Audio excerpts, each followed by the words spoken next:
After Manav left, Siya kept thinking about him continuously. Keeping every word spoken by Manav in mind, she made a decision. It took her the whole day, but finally she mustered the courage to make a choice. In all this, she didn't even realize when night fell. When the servant working in the house called Siya downstairs for dinner, only then did she become aware of the time.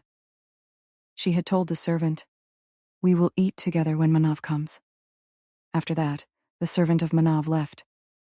As soon as he left, Siya quickly went to the washroom, freshened up, and put on her nightsuit.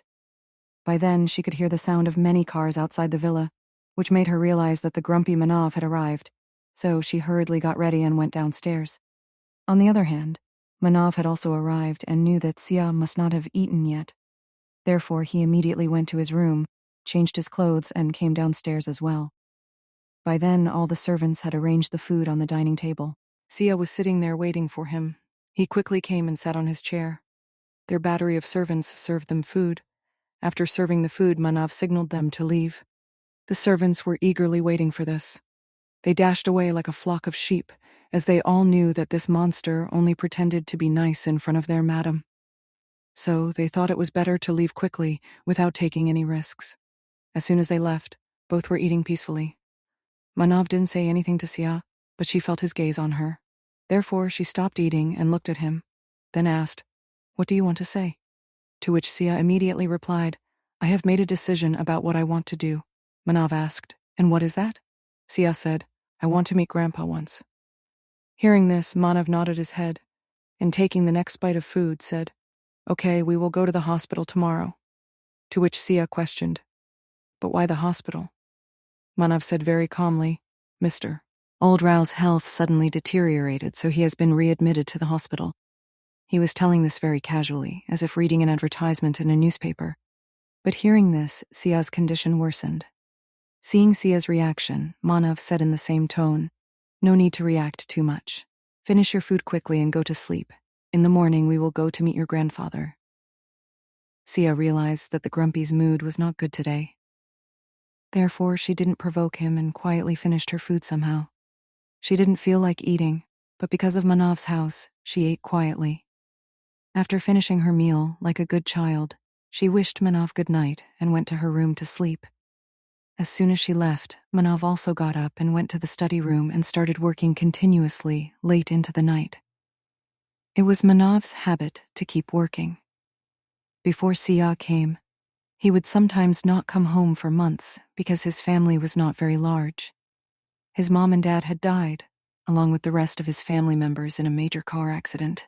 In terms of family, he only had his grandmother and grandfather who raised him. But after that accident, Manav changed completely. He started managing the business at a very young age, and along with that, while observing the world, a naive child turned into a Bajaj. He was like a Bajaj, whom people called stone-hearted, the god of death. People trembled at his name. But when Siya came into his life, many things changed. After Sia's arrival, he started to feel a little about what home meant. But poor guy, he was a victim of old habits, so he couldn't keep himself away from work for too long. He worked until around 2 a.m. Then, checking the time, he closed his laptop and went to Sia's room. There he saw that Siya was sleeping peacefully. Seeing this, he looked at her for a while and then went back to his room. He lay down on the bed. He couldn't sleep, but he was forcing himself to doze off. He got up around 5 a.m., got ready, and went to Sia's room to wake her up. He forcibly took her along for jogging and working out because Siya desperately needed it. After completing their workout, both quickly got ready and came downstairs for breakfast. At that time, Siya was wearing a white mini skirt that reached her knees. She had left her hair open, wore a small chain around her neck, sneakers on her feet, a watch on her hand, and on her face, there was just kohl and lip balm. Yet she looked like a blooming rose. Meanwhile, Armanav Baba was dressed in a black three-piece suit, with perfectly set hair, a branded watch on his wrist, and black leather shoes on his feet. He looked absolutely perfect, making his personality even more simple, dangerous, and charming. Then both came down together and sat at the dining table. In all this, it was already 10 a.m. After finishing breakfast, they both got into the car and set off for the city hospital, which was the largest hospital in the area. where Mr. Old Rao was admitted. On the way, the convoy of the Bajaj family was racing at full speed. There were about 12 cars, and in one of them, Manav and Siya were seated. Siya was doing something on her mobile, while Manav was working on his laptop. After driving for about half an hour, they reached the hospital. As soon as they arrived at the hospital, the guards came out from all the cars and covered the entire area well. After that, a guide stepped forward and opened the door for Manav. As the door opened, Manav stepped out of the car with all the swagger of a hero.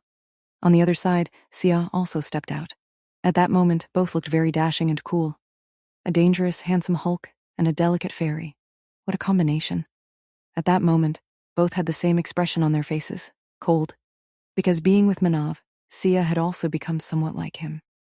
So they didn't waste much time and walked ahead with style and pride. Dhruv had already gathered all the information, so Siya and Manav went straight to the floor where her grandfather was admitted. It was a VIP floor where very wealthy families were treated. It was more of a hospital and less of a 7-star hotel. As Manav and Siya were moving ahead, a doctor from the hospital who looked very young and handsome but less than Manav approached Manav and said, "Mr. Bajaj." Hearing this, Manav stopped and looked, and there stood Dr. Arnav. He was not only a friend, but also Manav's personal doctor. Seeing Dr. Arnav, Manav stopped but didn't say much. Arnav quickly came forward to greet them. Manav just nodded his head. After that, they started talking about something. Seeing this, Siya lightly tugged at Manav's hand and said, "Grumpy, you talk to them. I will go meet Grandpa." To which Manav, thinking for a moment, said, "Okay, you go. I will come in a little while." Saying this, he signaled Siya to go ahead. He also told Dhruv and 2 bodyguards to follow her. Outside Grandpa's ward, the entire family was standing, surrounding a doctor and asking about Grandpa's health. Everyone looked worried. The 3 brothers, Mr. and Mrs. Rao, along with Ragini, were also there. Just then, everyone's attention turned towards Siya, who was coming from that direction. At that moment, if anyone saw Siya, they wouldn't recognize her. Because Siya had changed a lot in this short time. The girl who used to walk quietly with her head down, playing with her fingers, was now walking with her head held high and full of confidence. In her walk, her grace, elegance, and the dangerous self-confidence within her could all be felt distinctly, and adding to her dangerous aura were the 2 fierce bodyguards and Dhruv following her, making her feel like a mafia queen. The 3 brothers of the Rao family and Mr. Rao recognized her, but Mrs. Rao and Rajini felt as if this was someone who looked like Siya. Just then, everyone's attention was broken by Rajini's voice, who exclaimed, "Is this the same Siya, the one from the village?" By now, Siya had also reached them and had heard Ragini's question, but she said nothing and directly looked at the doctor saying, "Doctor, how is my grandfather? Can I meet him?" Before the doctor could respond to her, Vishesh Rao, a little angrily, scolded Siya, saying, "Siya, what kind of rudeness is this? You don't even have the decency to greet your family? Where have you been missing for so many days, and now that you are here, you are behaving like this?" That day, when your brothers and dad came to pick you up, you insulted them, and now you are ignoring me like this, insulting me too. Do you know how much you are tarnishing our family's name because of all this? How much our reputation has suffered because of you. She kept saying things to Siya like this because she didn't like at all that Siya was ignoring them. Because Siya always, whenever she met them, would come and talk to them very lovingly and politely. No matter how they spoke to Siya or ignored her, she always looked at them with love. But today that love was not in her eyes, and neither was there any longing to receive that love from them. This time, Siya looked different. She didn't even glance at them, nor did she think it necessary to talk to them. She was directly talking to the doctor, ignoring all of them. And this was irritating not only Mrs. Rao, but also the 3 brothers who were being ignored by Siya. They were so consumed by their jealousy that they couldn't understand anything.